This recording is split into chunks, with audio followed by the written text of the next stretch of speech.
Like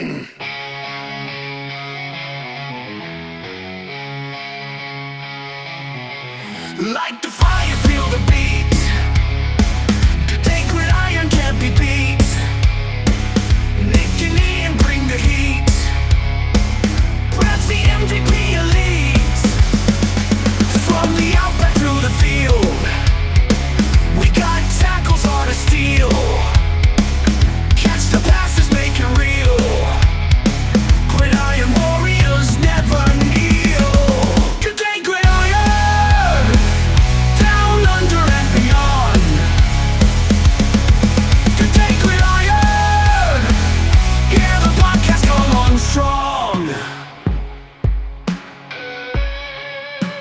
G'day Aussie Gridiron fans, and welcome to the Week 5 preview show for G'day Gridiron.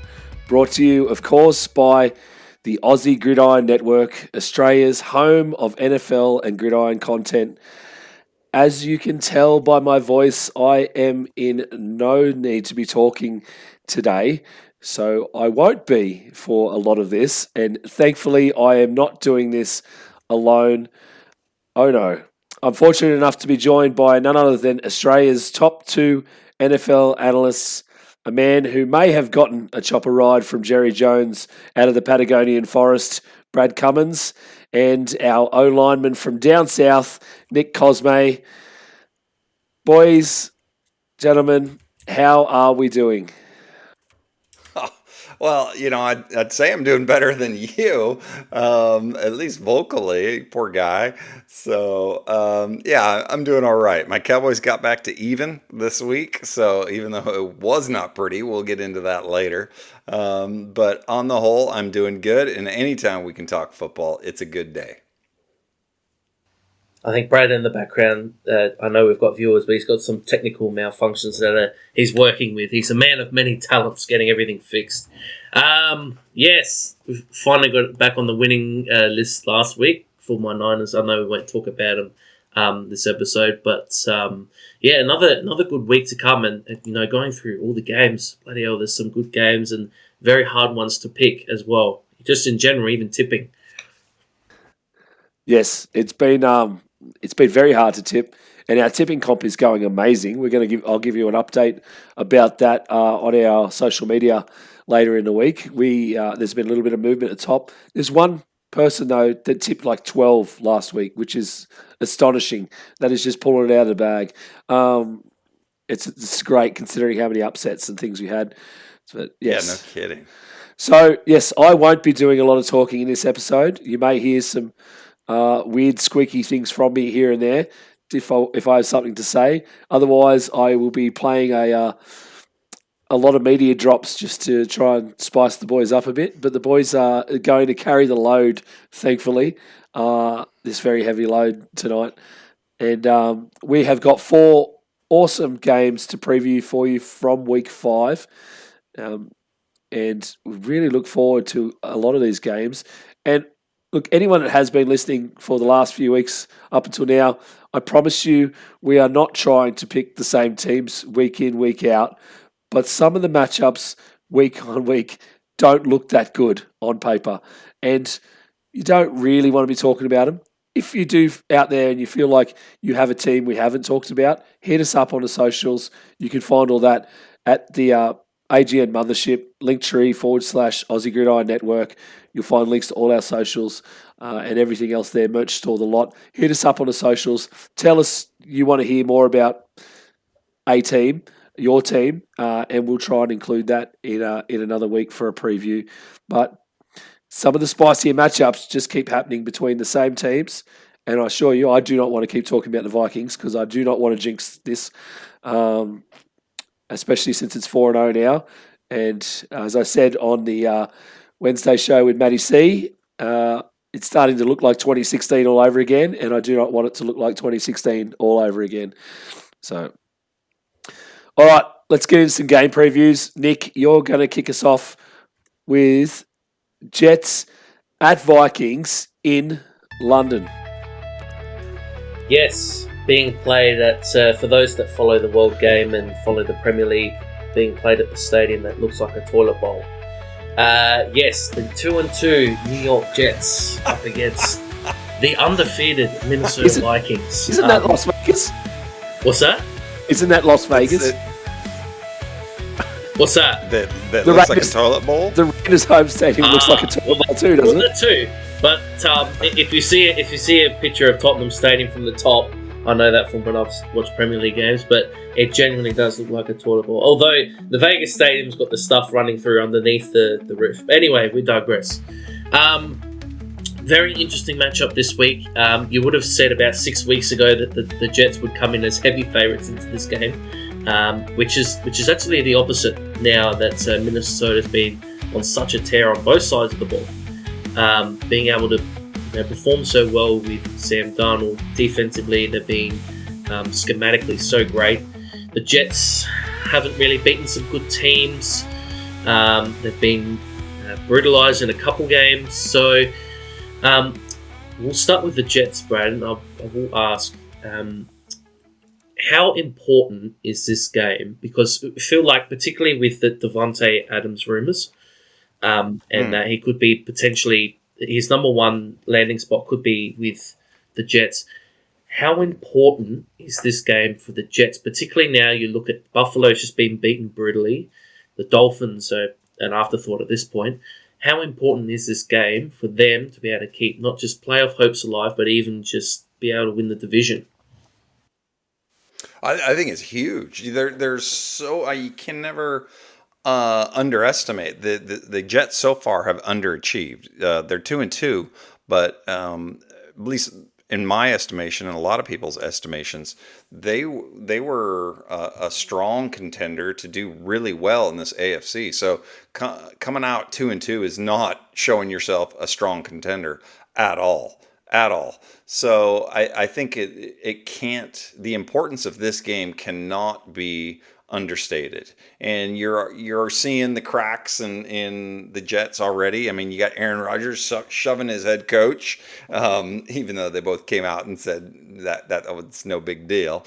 But it's clear that they are out of sync offensively. It's very, very clear that they're out of sync offensively. So you're seeing Breece Hall just doesn't have the same stuff.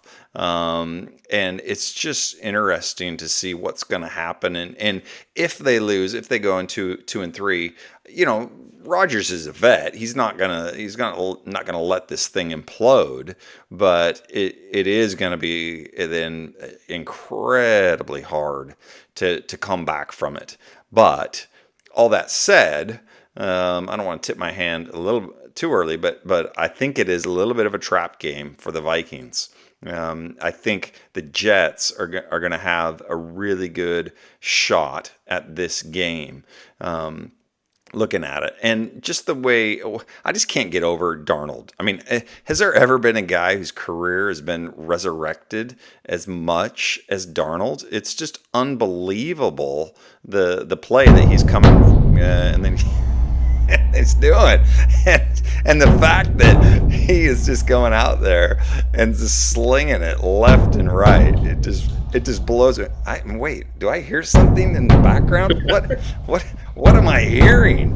It sounds like it's All the way in it's England. Sam Darnold. What do you think of Tottenham? Shit. What do you think of shit? Tottenham.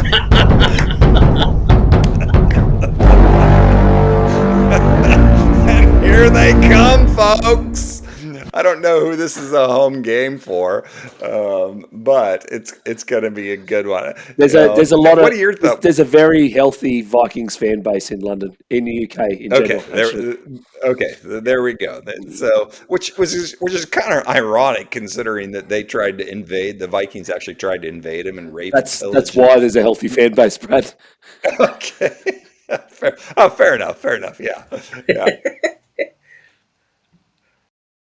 Look, the Vikings The Vikings have always done very well in London.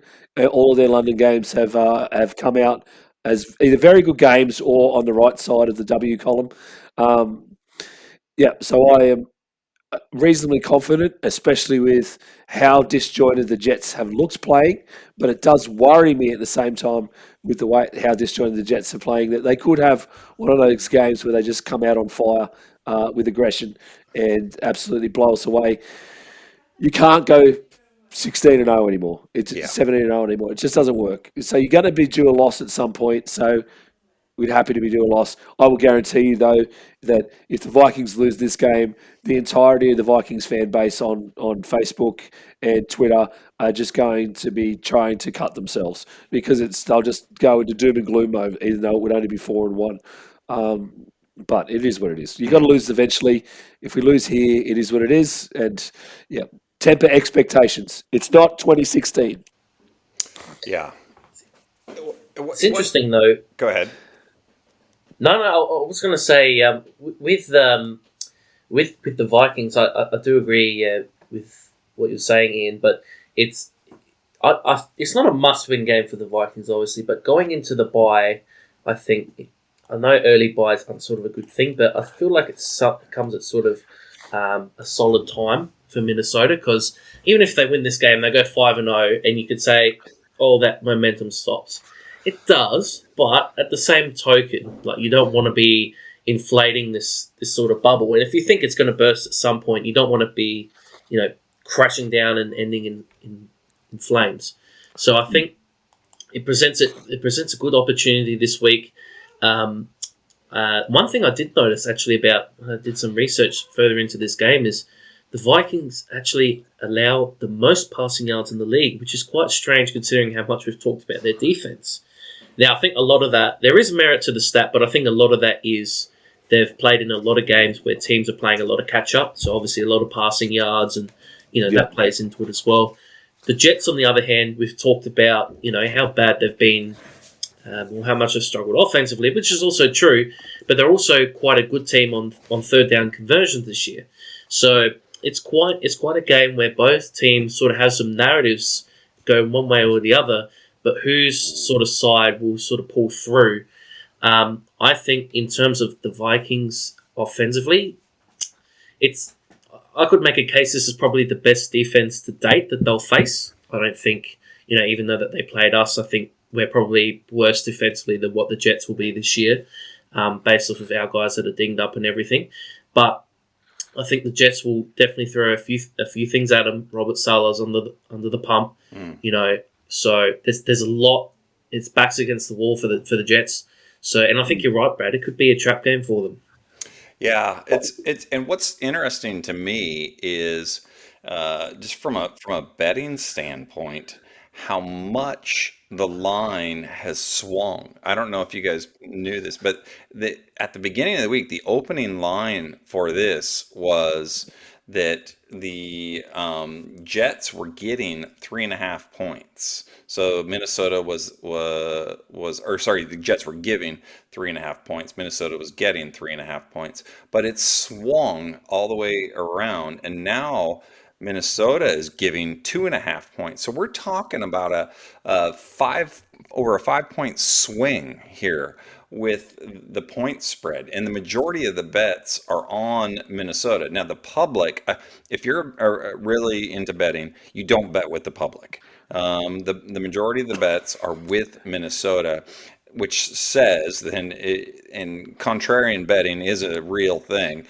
is it says, okay, there's a lot of people that think that New York is, especially getting 2.5 points on this, that New York is going to be a good bet to do. That's just from a betting standpoint. But yeah, from a purely like matchup standpoint, I just feel like Rodgers is the right guy to lead the Jets in this type of a situation. He's been here 1,000 times before, and not necessarily traveling over to London, but he's been here 1,000 times before with these types of games, and he's not going to get flustered no matter what type of pressure the Jets bring to him. The one thing, though, that I will say is Denver did a great job, and I wonder how much of this game plan Minnesota's going to implement, where they just basically said, okay, let's get Rodgers off his spot. That is, because all plays are designed, they have a specific spot they want the quarterback to throw from. Denver just basically said our goal is to get Rodgers off his spot because we know that he can't be as mobile, and when they did that, when they pressured him, got pressure on him, his success rate just plummeted. It was like down to like 26% or something. So if Minnesota takes that, and we all know Minnesota's defense has just been dynamite. So if they take that and apply that same concept, let's get Rodgers off his spot and get him moving. He's not nearly as effective. Then I could see there's a big challenge here. So really, it comes down to a lot of that offensive line, and then how much help are they willing to give Rodgers? Are they going to chip the ends? Are they going to do max protect? Are they going to do all these types of things? And if they can do that and do it well, do it effectively at least, and buy Rodgers some time, then I think Rodgers could really have a pretty decent game. One of the things that might help that too, Brad, is that star second year inside linebacker Ivan Pace Jr. is back for this game. He's back in limited practice this week. Yep. This week, and expected to fly with the team and play. He's been out for the last 2 games, so he's a weapon in defensive line and rushing passer as well. So you can imagine that Flores will be with 3 guys that are able to rush the passer plus Harrison Phillips. I think you're probably looking at a lot of pressure for Rodgers. Yeah, no, 100%. And I just got to say, I don't know I know this is not a review show, and I don't want to belabor this, but if anybody watched any of that Denver Jets game, you're a sadist because that was the worst game known to man. Unfortunately, I did watch a little bit of it, so I will admit my own affliction, but it was so bad. I mean, I don't want to get into Denver, but Bo Nix 60 yards, come on, man, and you still win the game. Minus 7 yards at the half. Bo Nix had that. Oh, jeez, yeah, exactly. -7. Yeah. So for the Jets not even to be able to get over that at home against that type of an offense, that's embarrassing. That's really, really embarrassing. So, and anyway, Nick, is there anything more that you want to throw in there about the Jets before we move on to the Cowboys game? More about the Jets. Look, I think we've pretty much covered. The run defense is probably where they've struggled, and I will say that them coming to see us may or may not help them a little bit before going to see the Vikings, because as we know, O'Connell is part of the Shanahan tree, so maybe seeing that before sort of having that again in real time may have helped them. Have they learned from what we did with Jordan Mason? And the Vikings have better running back option with Aaron Jones. So are they able to fix up those errors? And I think that's what it's going to come down to, because if the Vikings are able to run on them, it's going to be huge, because you'll have Sauce Gardner on JJ and they'll probably roll coverage that way. So the yards are all going to be underneath for the Vikings to be able to pick up and go from there. So I think if I'm putting a tip to it, I think the line we've got it's set at -2.5 for the Vikings. Yeah. I'll just double check that actually. Yeah, 2.5 for the Vikings. 2.5. Yeah. And the total over under at the moment is 42.5. Okay. I am going to go. I'm going to take the Vikings at -2.5. I think it's going to be a low scoring game, a little bit not like what the Jets had last week, but still relatively scoring game for what both offenses should be. But I'll still take the Vikings with this one. Well, okay. See, and I'm the opposite. I think I root for the geriatrics, so I'm gonna take old man. I'm gonna take old man Rodgers, and I think his wisdom is gonna prevail. I think the Vikings are gonna come back down to earth a little bit. I say come back down to earth. They're still an amazing team, but I just can't. They got to slip up somewhere, and I think this could be the game. I think New York knows it's a really, really important game for them. So I'm taking New York and the 2.5. All right. So, on that note, we're gonna transition to one of the biggest rivalries in the NFL. And I'm not just saying that because I'm a Cowboys fan. Okay, maybe I am saying that because I'm a Cowboys fan. But historically speaking, the Cowboys versus the Steelers. I grew up really getting into football in the 80s. And the Cowboys, we just hated the Steelers. I just absolutely hated them. Maybe it was because they beat us twice in the Super Bowl back in the 70s. But we got our vengeance back in the 90s. Thank you very much. And so we're coming into week 5, and now we've got the Cowboys versus the Steelers. The Cowboys are finally have got an even 500 record. So even if I don't care if it looked good or not, they did get the 500 record. And Look out, Cowboys fans! Here we go. And if you watch that game, oh my goodness, that is not appointment viewing. That last Cowboys game. Thank you. We them boys, Brad. Thank you. We dem boys. Amen. Just get a bit of Wiz Khalifa going background while Brad talks about the Cowboys. Gosh, I love it. Thank you very much. Dak Prescott throwing for the 2 touchdowns, and they're picking up. Last week they got their 7th straight win over the Giants. That's unreal. 7th straight win.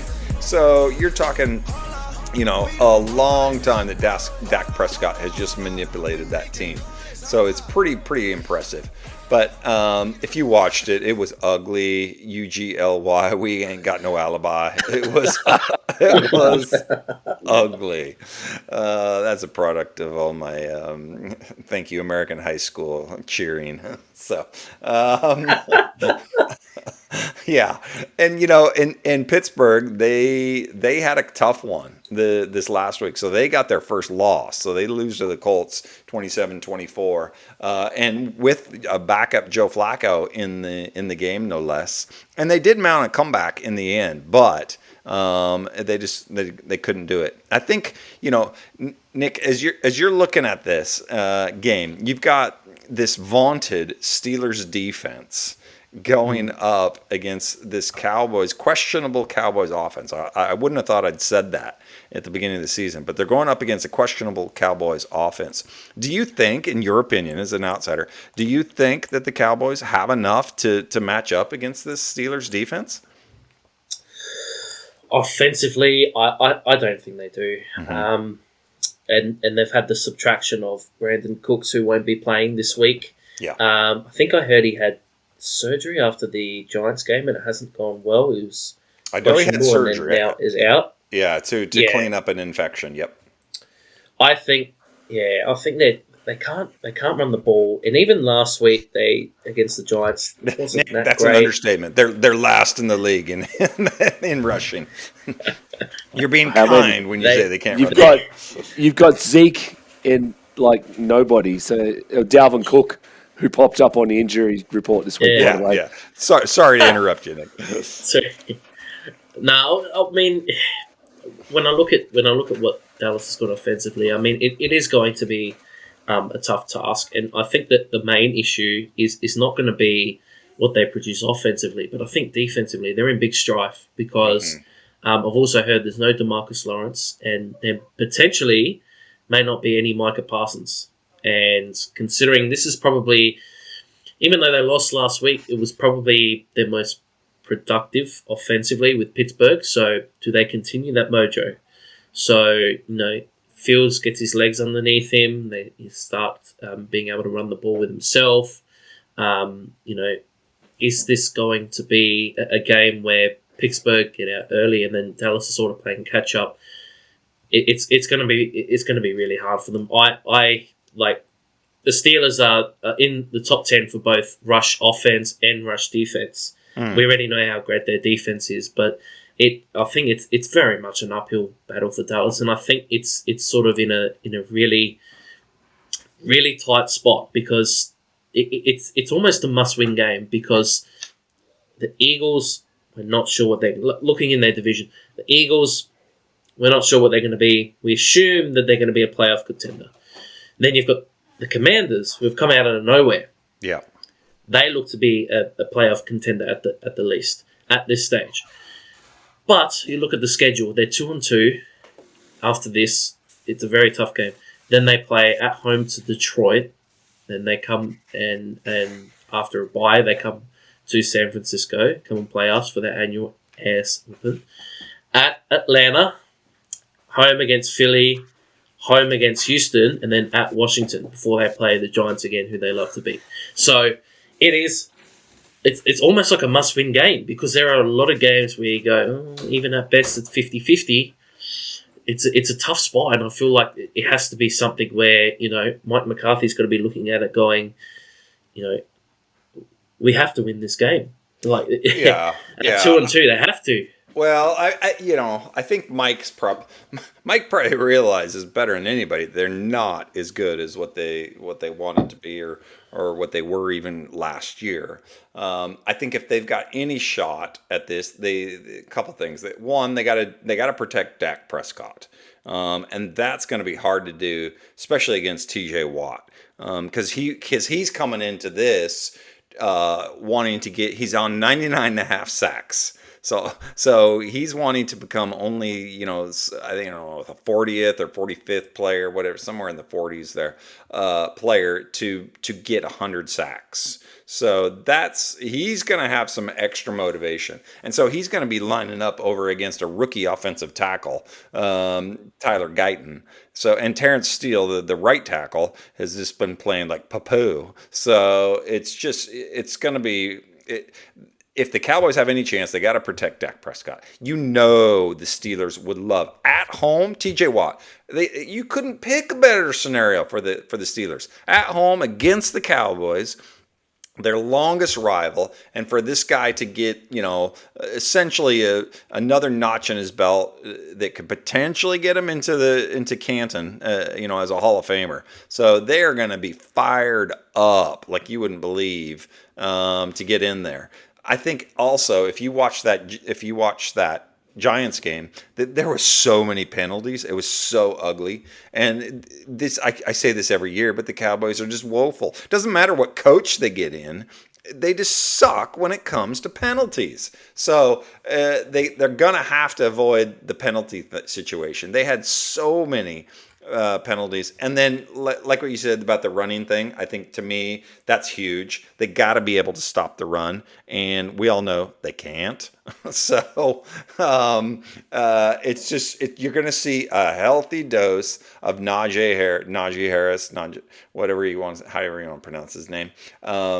It's just running over the Cowboys. Now, with that said, they did look a lot better this last game. So they have made strides in stopping the run, but it's the big difference between stopping the Giants running attack and stopping Pittsburgh and Najee Harris, especially when you've got a quarterback who can run the ball. That's the one that scares me. I think the Cowboys can pick who to stop, one or the other, but to try and get them both, that's going to be tough. That's going to be really, really tough. I think Russell Wilson might be starting to get healthy, by the way, too. So I wonder whether the Steelers medical staff are trying to break his legs. Just I thought you were going to ask where they're going to, try and make him a starter. I was going to say, no, don't even entertain that. No. Don't even entertain it. No. Maybe they might put him out against Micah Parsons and just let him obliterate him. Yeah, right. Exactly. Well, and then, exactly to your point that you said earlier, Nick, about Parsons might not play and DeMarcus Lawrence might not play. Oh, if those two don't play, it could be bad. And then you're looking at 2 and 3 for the Cowboys, and it's just yeah. The Cowboys enter this game obviously as not even obviously to me, but as underdogs. Yeah. Brad. Yeah. I just don't understand. I don't understand that whole point that the Cowboys being underdogs for this. Yeah. Well. No, I don't. Honestly, I don't. Look, I know the Steelers' defense is really good, and that is the biggest thing. But yeah, I don't totally agree with you, Nick. I think the Cowboys can still score points when they want to, when it clicks, and it only needs to click for it to just destroy a team offensively and put up 400 yards because we've seen it happen. We've seen them play bad week on week and then all of a sudden put up 400 yards. Oh yeah, So Dak can do it, and their offense, while it's not as potent as what it was, the benefit that they have is that Dak can sling it, and that is a little bit of their bread and butter, and it's just I think it kind of comes down to can CeeDee Lamb really can he get some separation? I looked at a stat just today that was saying his separation. It's a cool stat, but it's just looking at the separation that wide receivers get from the defender. And he's in the bottom of the league with his separation. Now, is that because he's missed training camp? I don't know. But he's got to improve that a little bit more if he's going to, step it up. My prediction for him breaking Calvin Johnson's record is just well on track. Let me tell you that. So, I tell you what, though, if the defense can finally figure out what Zimmer actually wants them to do, this could be a very defensive game, and that's probably where I'd see it. And you could be, yeah. Yep. Mm-hmm. But they've got to figure it out. Actually, I heard one thing during the week. Sorry, Nick. Just before I stop talking because I shouldn't be.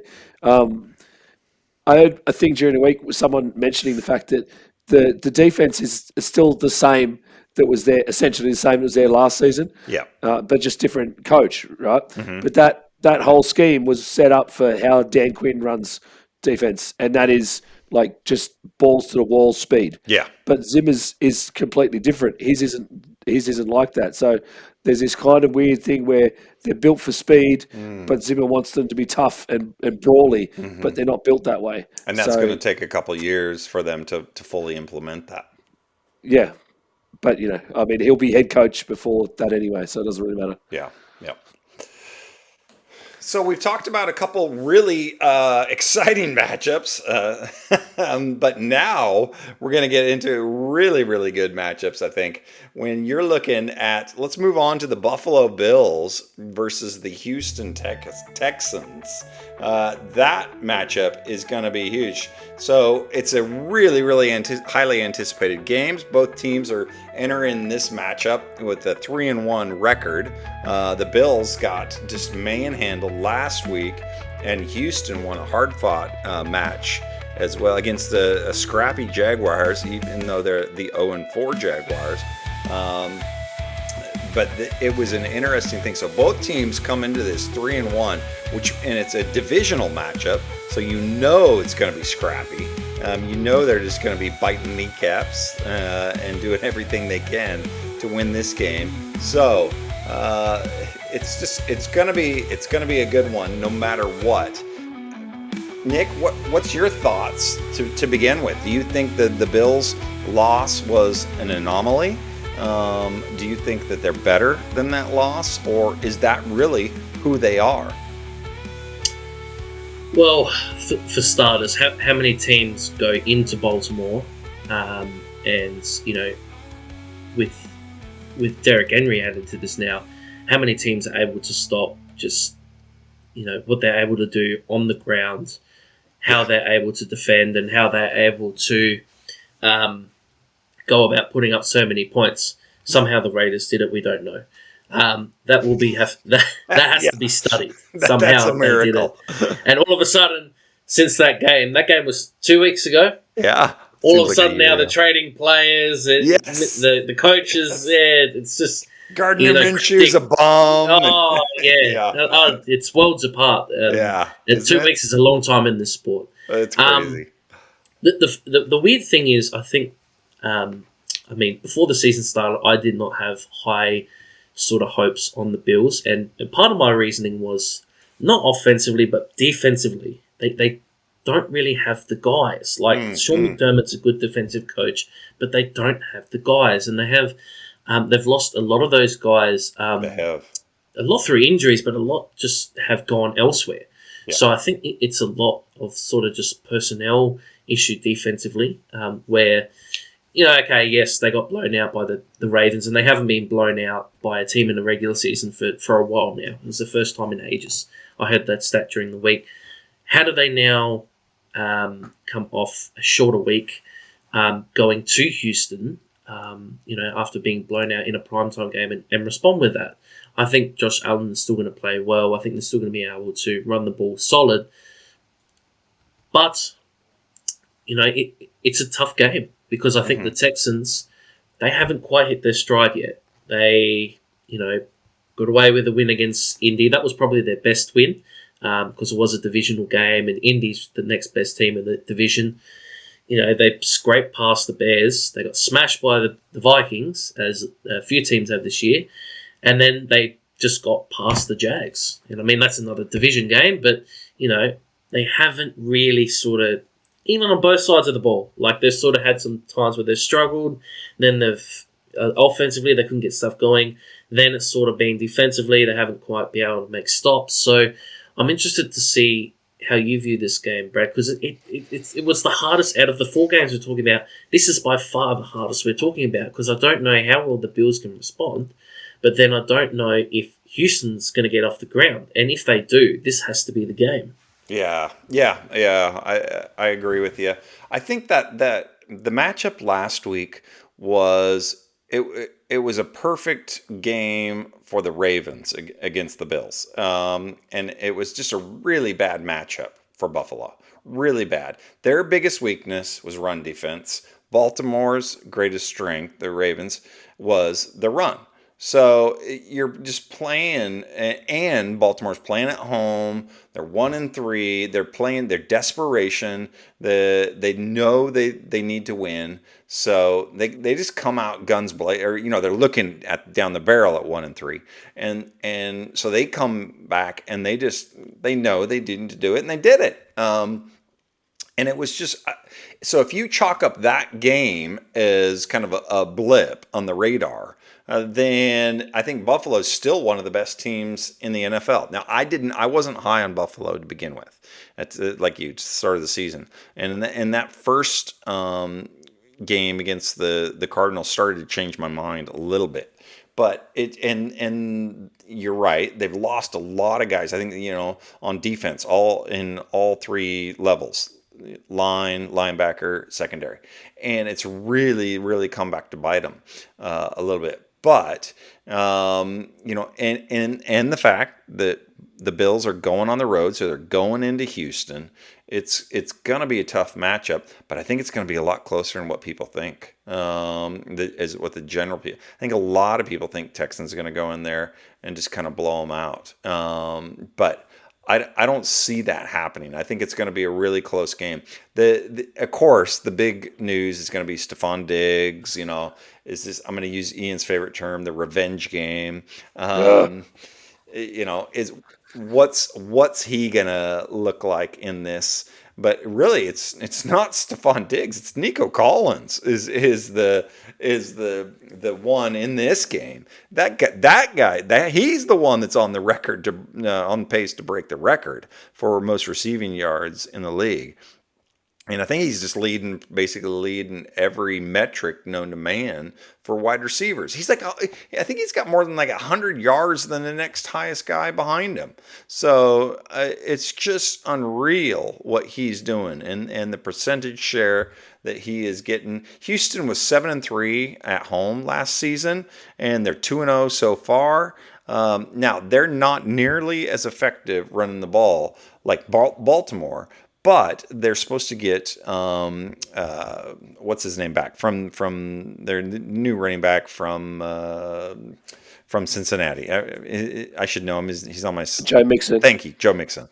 Yeah, there's the voice of God coming in, Joe Mixon. Joe Mixon. That's right, exactly. So they're getting Joe Mixon back, which I can do the deep voice, Brad. Yeah, there. That works. Oh, don't. How you doing? You'll turn me on. That could be a huge X factor. Ultimately, I think it's going to be one of these nail biters. And if you are at all a fan, this is the game for you. You need to watch this game. So when is it on? Do we know? Yep, I do, and I should have had that up in front of me. But Early game. Is it an early game? It is an 4, early game. Yes. 4 a.m. Eastern time. Yes, correct. Well, 3 a.m. for me. Gee, I'll be 3 for you, 3:30 for me, and 4 for Ian. There you go.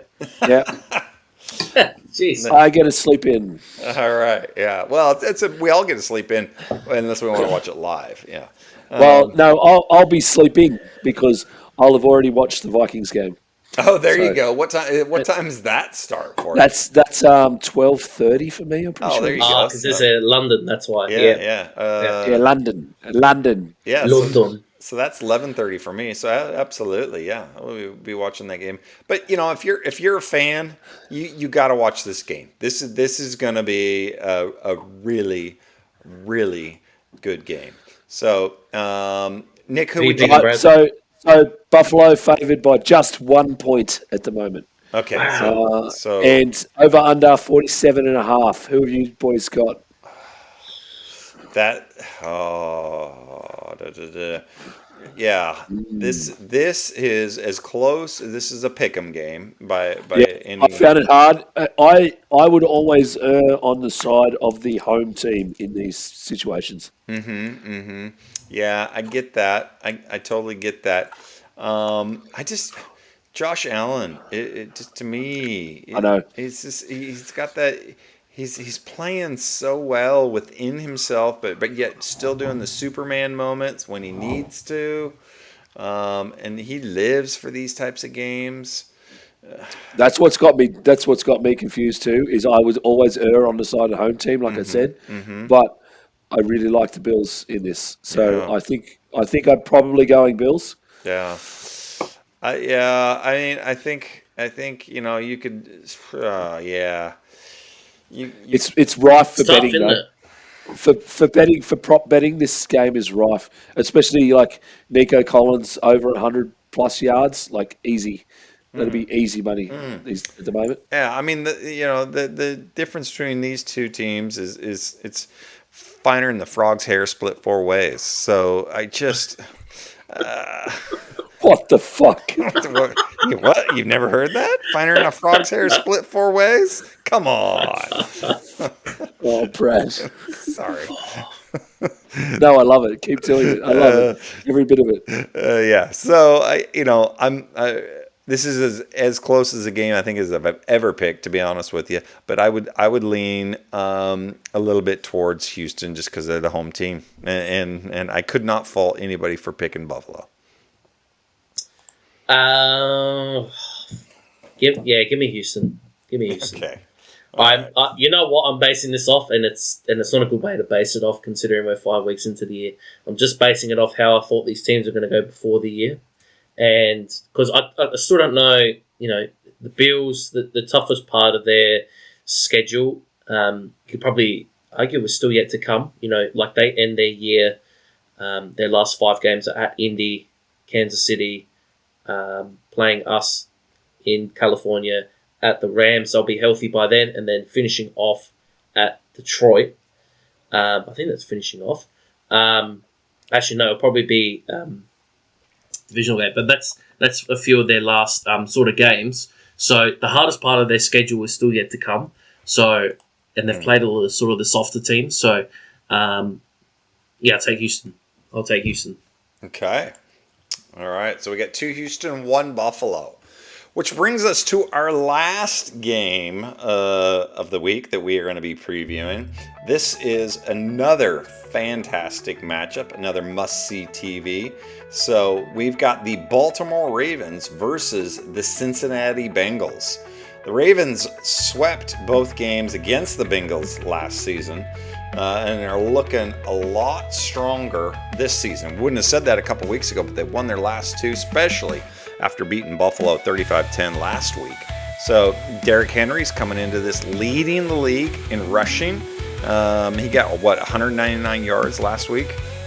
The Bengals, on the other hand, who everybody thought they were going to be Super Bowl contenders, finally get into the win column this week, or last week, over a comfortable victory, even though they came back for the Panthers on the road. And they're predominantly led by Zach Moss and Chase Brown in the rushing attack, who combined for over 100 yards, 3 touchdowns in their win. And even though the Bengals are 1-3, I'm going to ask you, Nick, this. Even though the Bengals are 1-3 this season, do you still think that they've got a good chance at winning this game, or and coming in and kind of pissing on the Ravens parade? A chance? Yes. I like how you They said do have a that. chance. So you're saying I've got a chance? There's a chance. It is a home divisional game, but it is one that they've struggled with a lot, particularly with this matchup, because Lamar Jackson is 8-2 against the Bengals in his career. So it's sort of been tough for the Bengals, and I know they did have that playoff win, and that wasn't with Lamar obviously playing because he was out. But I do worry about the back end for the Bengals. It is not good at all. It hasn't started that well. They've given up a lot of yards in total. They've given up a lot of points. Now, they have played some good offenses. Like, they have come up against, the Chiefs, the Commanders. But is this something where they're going to be able to turn it around? And I think that's the biggest question mark into the game is on all, both sides, on all sides of the ball, where's the biggest weakness? And I'd probably say it is with the Bengals' passing game and with probably their defense in total. So their pass defense, not their passing offense. Okay. So I think it's presenting a big issue for them. Is it something where, the offense can overcome it? Because Chase hasn't hit his stride yet. Higgins has had some targets. Joe Burrow, since that first game, he's actually, statistically, he's been quite good, but they haven't been able to get over the hump because defensively, they've really sucked. And yeah. I like how you said that so eloquently. Yes, they've really sucked. Yes. But it can be a start of a good run for them. Like, it would be a big win considering Baltimore have come off their best win in quite some time. Then they would go to the Giants, to the Browns, and then they've got Philly, and then the Vegas Raiders at home. So all four are winnable games if they get past this, and that can really turn their season around. And if Dallas can work some magic against Pittsburgh, then the division is really wide open if Cincinnati get the win. Yeah. It's huge. It's and I agree with you. I think it's an interdivisional matchup, which is huge. It's at Cincinnati, which gives Cincy a couple points already right there. Cincy is well coached, in my opinion. They've got great receivers and a great quarterback. And, in the words of Joe Burrow, as long as he's playing, they're always a Super Bowl contender. So they've got the weapons to be able to do it. It's just, can they? It's what you said, the defense. So is that defense going to be able to buck up? Their run defense is not very good. They're 25th in the league against the run. They're giving up 145 yards a game. Again, this is another game which leans into Baltimore's strength. So the other team's weaknesses is Baltimore's strength. So I think again you're going to see Derrick Henry, and this dude, Derrick Henry, could be the MVP of the league. Write that in stone. Lock that up. He could be the MVP of the league. Especially, you're going to hear the chatter after this week. I think coming into this game, he's going to, in my opinion, he's going to run wild on this Bengals defense. And if the Ravens can run the ball against Cincinnati the way they have this season, and I don't see any reason why they can't, then it's going to be, I think, another comfortable win for the Ravens. So a bloodbath, Brad. A bloodbath is what it's going to end up being. It's going to be a Derrick Henry bloodbath once again. All right, and the spread, though, the spread's not that big. I know, 2.5 to the Ravens. Yeah. So to me, now, okay, I'm a contrarian bettor. I like to bet against the public. The majority of the bets are with Baltimore. So, but I will agree with them on this fact. I think they're just getting rolling, Baltimore. And I don't think that offense, it's one of those things. Offense, you can click from one week to the next. All of a sudden, your offense just goes boom, and you explode. Defense, you don't see that very often. Not very often. If your weakness is a particular phase of the game, whether that's run defense or passing defense, whatever, it's very rarely that all of a sudden you come up with a game plan or whatever it is where the next week you're just like, yeah, we've gone from, the bottom of the league in this to now we're in the middle of the league or the top of the league. That doesn't really happen on defense. So I think it's a much taller order for the Bengals on this. Sorry, I'm talking too much. Nick, where are you going to land on this? Well, I was going to bring up a few interesting facts. So the Ravens are the fourth worst pass defense team in terms of yardage at the moment. So I think that's probably where the line is a little bit close, is because, if Joe Burrow and Chase get it right, then that's where they're going to be able to pinpoint that. On the flip side, obviously, as previously mentioned, are the Bengals going to be able to contain what the Ravens do offensively? But this is where I am going to pick the Ravens, is because since the 2022 season, the Bengals are the second worst team against the spread in divisional games.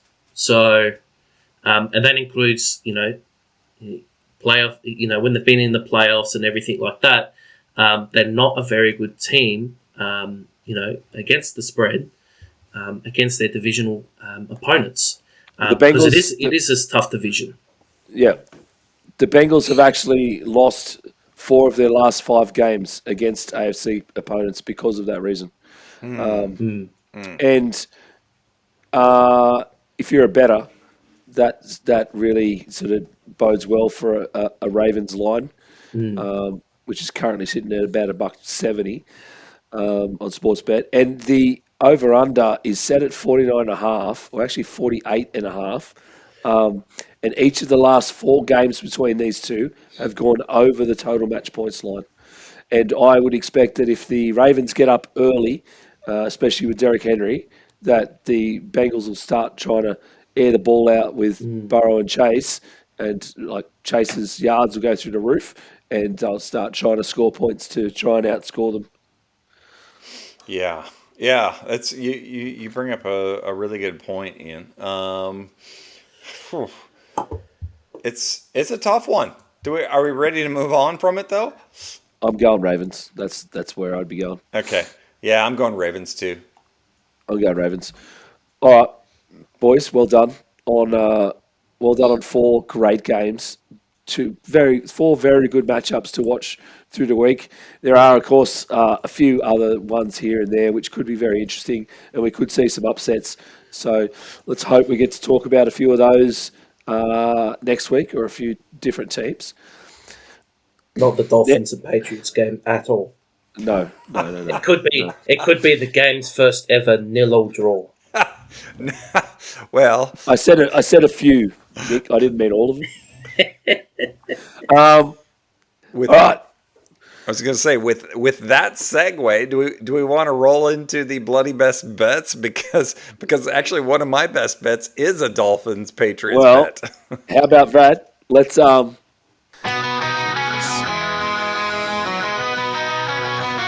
We're having a punt, having a slap, just having some fun, and then making some scratch. It's the Gday Gridiron's bloody best bets. All right, you better believe it. It is Gday Gridiron's bloody best bets for week 5. We're having a punt. Let's go to Nick first, and Nick's picks this week. Nick, how did you fare last week, and what have you got for week 5? My worst week to date, unfortunately. Dak all of a sudden couldn't pass very well against the Giants. Like, what the hell was that? And, Pittsburgh happened to have their worst defensive game because, apparently that under 40 was done at three-quarter time. Anyway, the Chiefs at least pulled through for me last week. Anyway, on to this week. So we're still above the pro betters win percentage, 66% on the year. So still pretty solid. That's Still very pretty solid. solid, Nick. You should be very happy with that. Yeah, that's going to change. Ask me that in about 3 weeks. Anyway, all right. All teams this week. All teams. I did and ah, and I did have to, ask Ian for an alley-oop on potentially a Vikings prop bet before we got into it, but I decided to play it safe. Won't do it because I don't know what the Jets are going to do. So, all team stuff. So, first one I did have Chicago minus 3.5 at home against Carolina. I think this is probably my safest. Well, not safest. We won't say safest, but I think this is the one I'm most confident in out of all of them. I feel like what Carolina's doing is being way overvalued. Way overvalued. I don't think Cincinnati have a good defense, as we talked about before. They did put up a lot of points. But I think Carolina defensively is still a massive hole. And I think this is going to be a game where, Caleb Williams, you could see last week, he started to get his feet underneath him, started to get some, plays rolling and had some rhythm. So I think that can roll over into this week at home against quite a bad defense. So that 3.5, I think, should cover. Next game, I do have Green Bay straight up to win by any amount at the LA Rams. I was considering going for the line for this one as well. The Rams still have a lot of outs, issues on the O-line, two best receivers in Nakua and Kupp still out. Defensively, they are an absolute nightmare across the board. Run defense, pass defense. Jordan Love getting back into it. They finished somewhat strong last week, even though they got blown out in the first half against Minnesota. So they should be able to pick that up and take that into LA.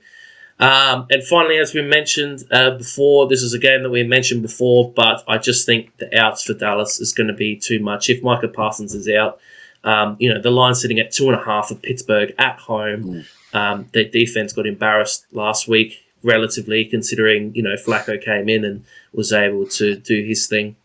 So Pittsburgh's defense should tighten up. Dallas still has a lot of issues. They can't run the ball. They can't stop the run. They've got guys out up front, so that's going to be an issue for them.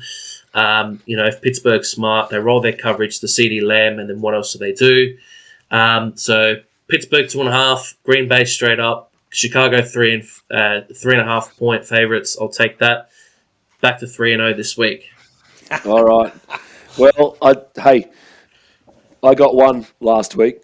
And, of course, it was Sam Darnold over passing yards and over 1.5 TDs. Thank you, the Mighty Ginger. He got me that one. Saquon didn't get a TD, so I missed out on that one. And, of course, my big Bills multi was a bucket of shit because the Bills were as well. This week, however, I'll run through mine real quick before we get to Brad's. We record this on a Thursday night before the Friday game, but I'm actually going to have one in that Friday game, so I'll tell you that now. So you'll be hearing whether or not that came off. You'll know. Baker and Kirk essentially to combine for 500 plus passing yards.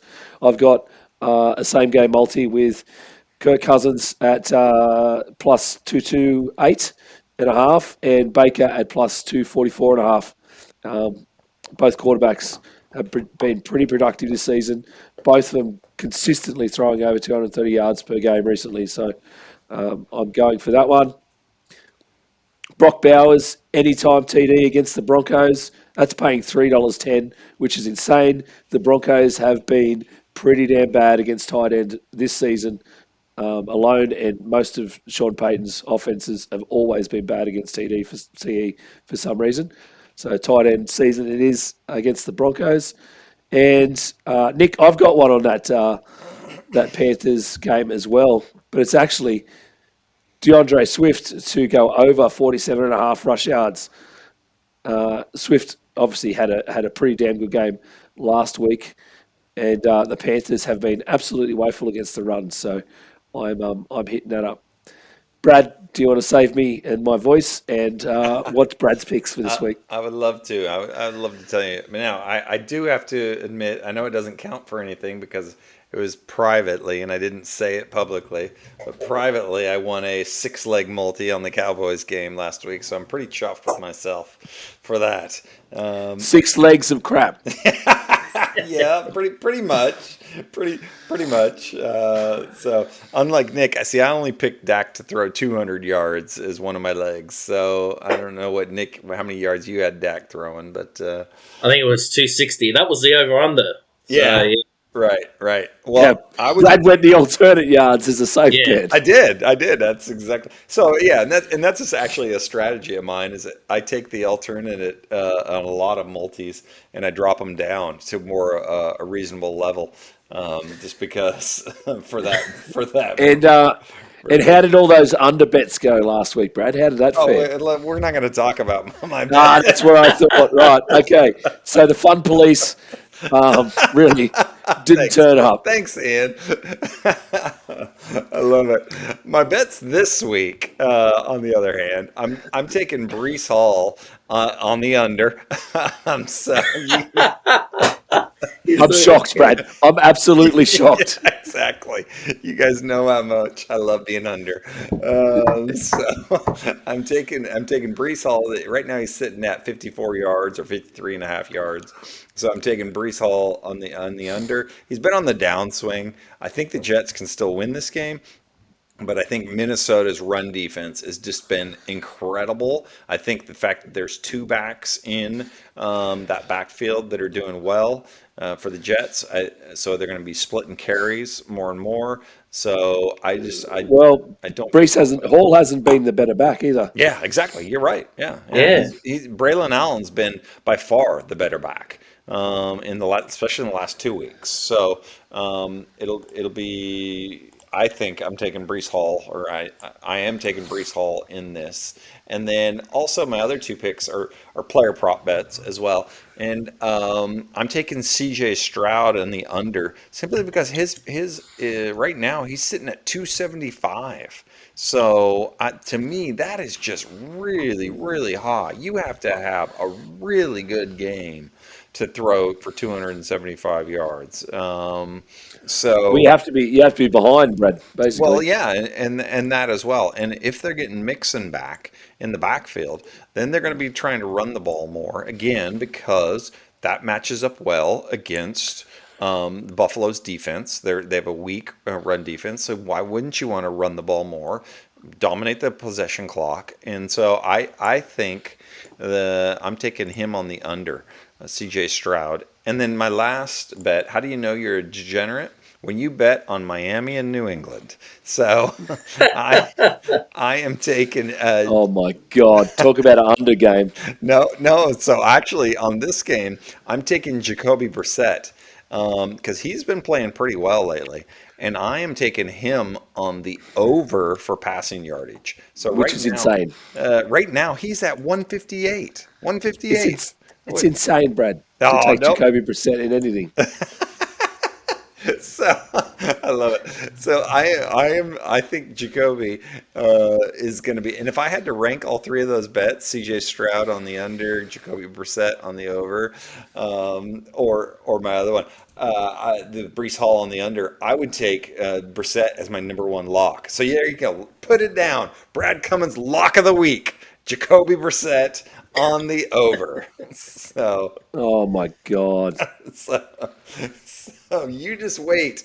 We're going to be rolling in it next week because Rolling in it because of Jacoby Brissett. because of Jacoby Brissett. I think it says nobody ever. Now, Ian, let me save your voice. And with all that said, the betting Thanks, Brad. information on Gday Gridiron is provided for informational and entertainment purposes only. There are no guarantees that tips, especially when it's my picks, there are no guarantees that tips will provide a success or profit. All sports tips provided are our opinions, and punters are encouraged to use this information in order to form their own opinion about the outcome of a sporting event. Bet at your own risk, and always consider what you could lose before placing a bet. It sounds like it could be on one of those ads. You know, I know, when they say gamble it's- responsibly. Brad, It's This is going to be an actual drop. I'm pretty sure Brad's is going to be a drop. Thank you, Brad. I was really hoping you were going to do that. No worries. No worries. Especially when you're throwing a bit about your bet being the bad one not to follow. Amazing, boys. You guys have done great this week, and thank you very much for saving me. Thank you very much to everyone for tuning in. As I said at the top, please check us out on all the socials. Go to our mothership, Linktree/Aussie Gridiron Network for all the links to our socials. The merch store with some amazing merch. Please check that out. There are some great Gday Gridiron family-friendly designs that you can buy your kids and support the show and support the game locally as well.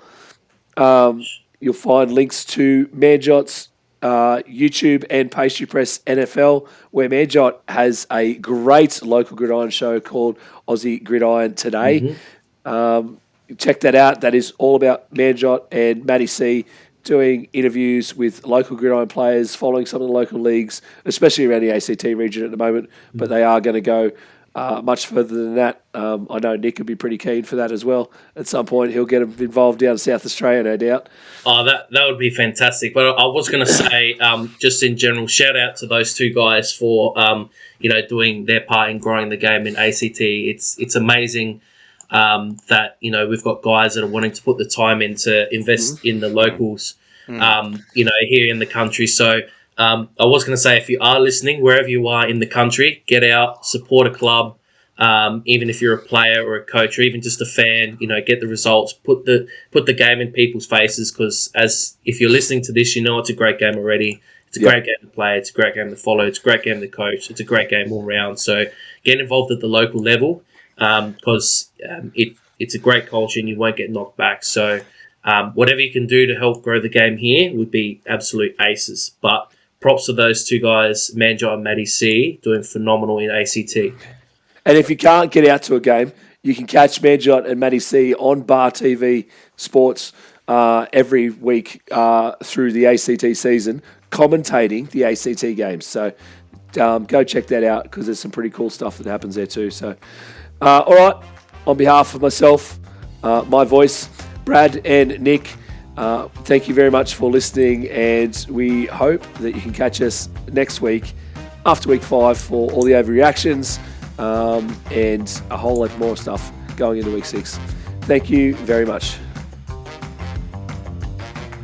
The Gday Gridiron podcast is brought to you by the Aussie Gridiron Network, a network of gridiron content made by Australians for Australians. Check out our other programs: the Aussie NFL Fantasy Show, No Huddle Dynasty, and Pastry Press NFL. And don't forget to like and follow us and the whole of the Aussie Gridiron Network on Instagram, Facebook, and Pastry Press on YouTube.